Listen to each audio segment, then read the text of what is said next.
Hi, this is Shirley from Shirley's Art Ventures, and I have a finger knitting tutorial to show you. So just watch and you get to see how to finger knit. I'm going to be teaching this class at the Oregon Adult Education at the end of January. So if anybody's interested in joining me at this class, feel free to sign up.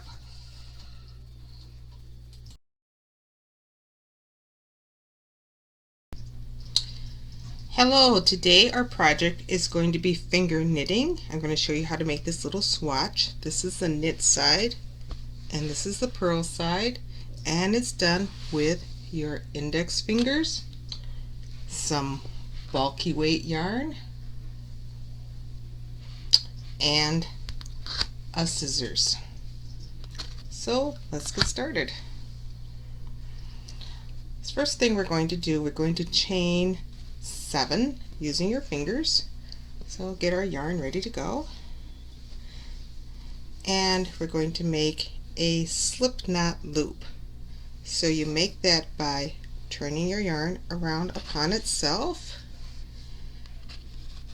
pulling it through the loop like that, and putting it onto your finger and tightening up the loop. So just like you would do with any crocheting. In order to finger crochet the chain, you're going to be pulling this tail through the loop over and over again. So you're going to need to position your fingers so you can grab the tail and pull it through just like that, and then you pull it through the loop and you have another loop. So that's chain 1, then put your thumb through the hole, grab the tail, pull it through, chain 2, put your thumb through the hole, grab the tail, pull it through, chain 3, chain 4, chain 5, try to keep them even, chain 6, and chain 7. So that is a chain that you would do in crocheting. And now in knitting, you need to get your stitches onto your needle, which is your finger and your finger. So in order to get the stitches onto your needle, you're going to go back and you're going to be pulling up through each of the loops along your chain. So to get our first stitch on, we're going to do the same thing. We're going to pull through the loop and keep it on our finger. So instead of pulling it off our finger, we're going to keep the next loops on to our fingers. So we pull through this loop right here. We need to find the second hole to pull through. So this is the first hole, and this here is the second hole. So you take your tail and you push it up through that hole and put it onto your finger. Okay, now we're going to find the next hole, which is going to be right here. Do the same thing, take the tail, pull it through, and put it up on your finger. And then as you go down the line, it usually gets a little bit tighter, so you have to maybe work a little harder to find the hole, but there's the hole. I'm going to take the tail, pull it through, and put it up on my finger. As you see, it's getting tighter, so it's kind of more of a guesstimation. And I am going to take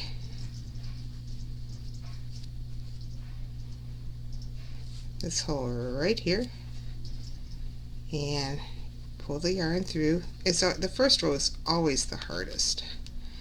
Put it up on your finger, and there's a couple more. This one's a little easier to find. It's right here. Gonna pull it through, put it up on my finger, and here is the last one. So let's count 2, 4, 6, 7. That actually worked out. So I'm going to do a 7-stitch little swatch for you. So we need to get this row over to the other fingers and adding stitches as we go. So in order to do that, you need to work your fingers together. need to open up this end one, pull your tail through like we did before, and then put that onto your other finger. So now the tail is on the other side, which is my left side. So this tail is going to go through this next loop.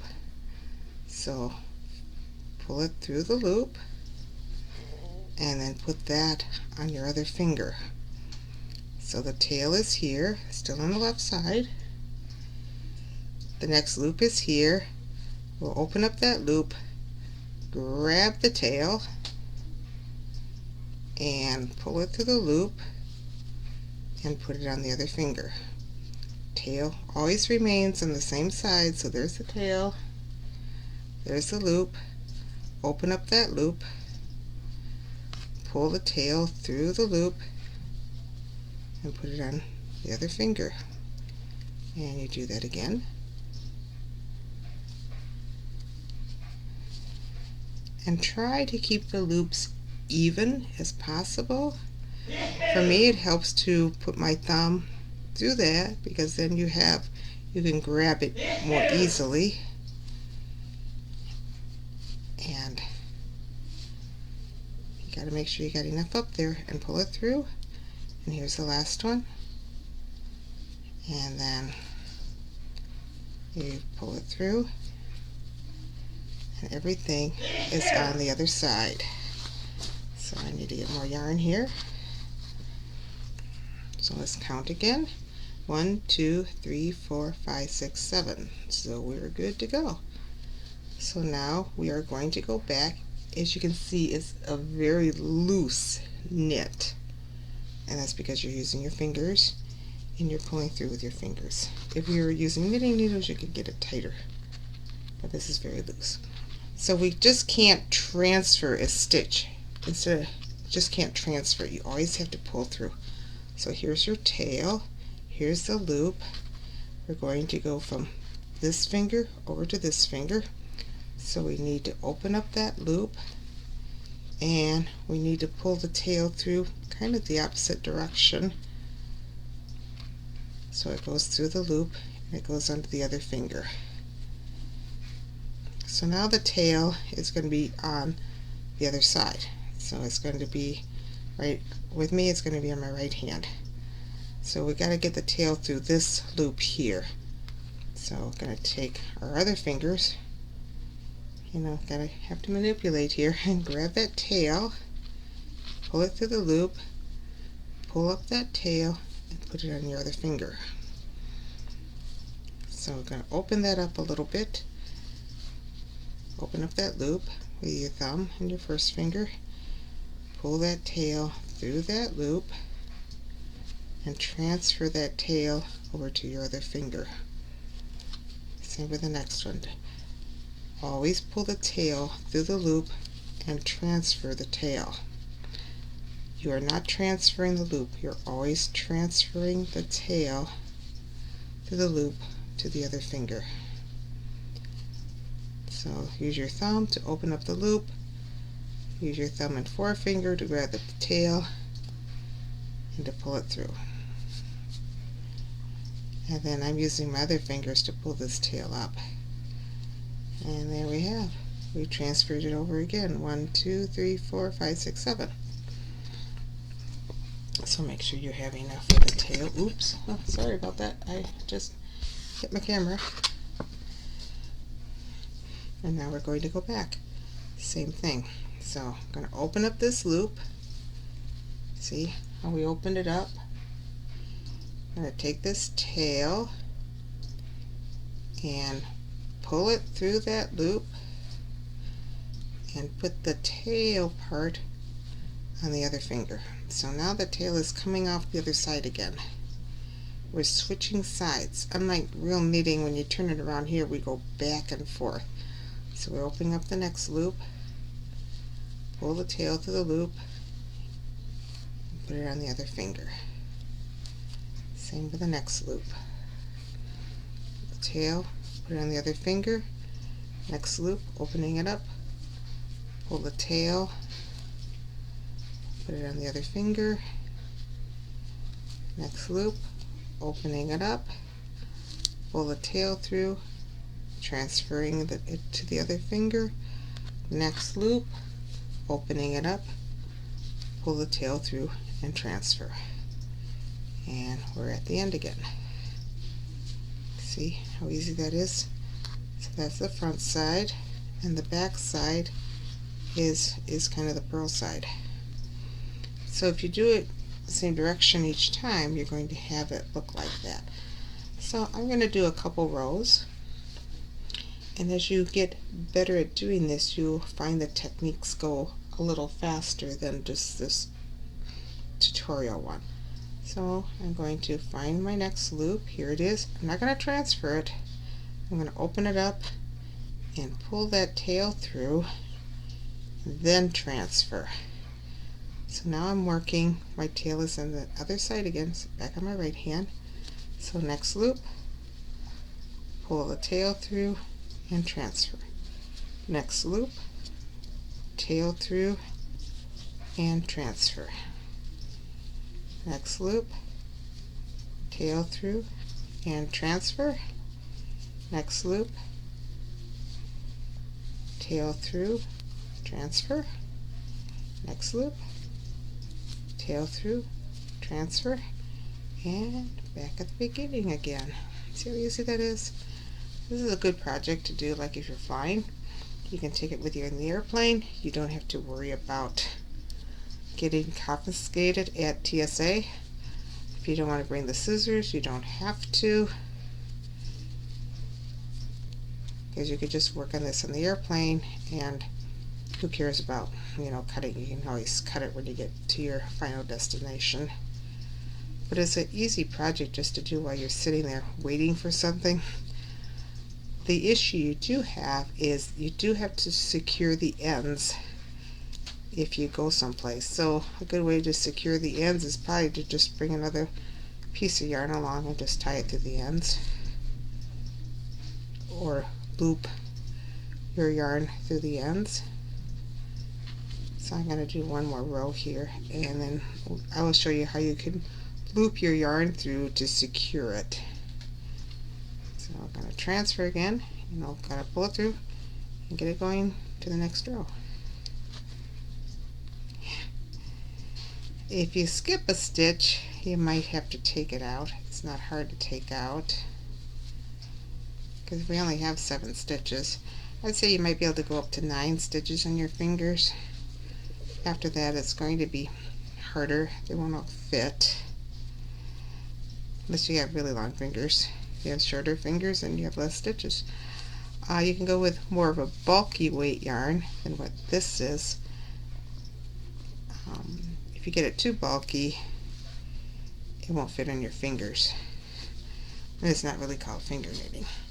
Okay, so say I'm on the airplane and I need to use the ladies' room.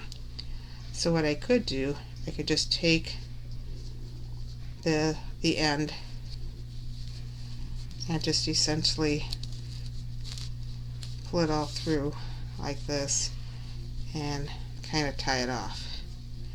So then when I get back from the ladies' room on the airplane, you just love doing that, going to the ladies' room on the airplane, you just undo it and then put your fingers back into all those loops again. You should have the same number, 7, and pull that end back out. And then you're back in your airplane seat, and you can continue your finger knitting. So you might think, what is the purpose of finger knitting? Well, you can make a easy scarf. You may be a plant holder with it, some decorative part to your house.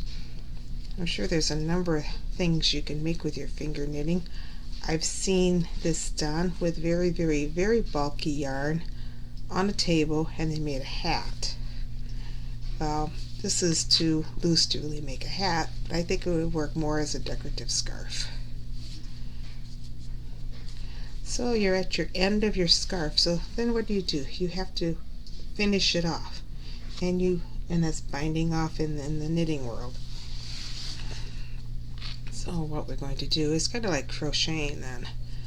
So we're going to pull up a loop, put it on your finger.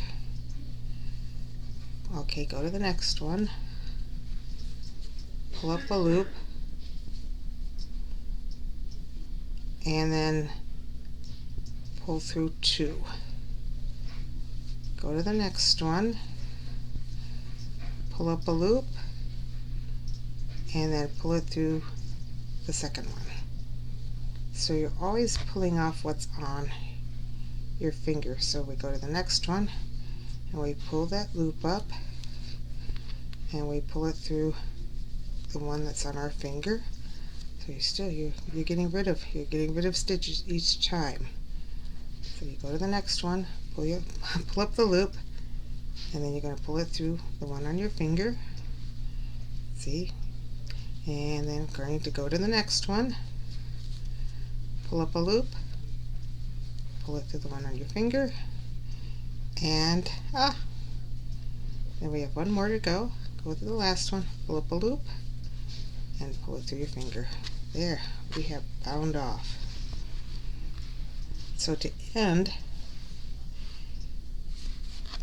you're going to pull up your loop, you're going to cut it, and pull it through the last loop. There you have it. Now you can just continue on with this, and if you need to change colors, you can tie your new color in, or you can just weave it in. So these ends, you should probably get a needle or a crochet hook and kind of crochet them in and tie them in so they're not hanging there. Or if you want to put a fringe on the end, you can do that too. So here is a little finger knitting tutorial. If you look at the back, it should be good. You see I kind of goofed up that row, I think. But for the sake of your friends, they probably wouldn't really care. So thank you for watching this tutorial on finger knitting.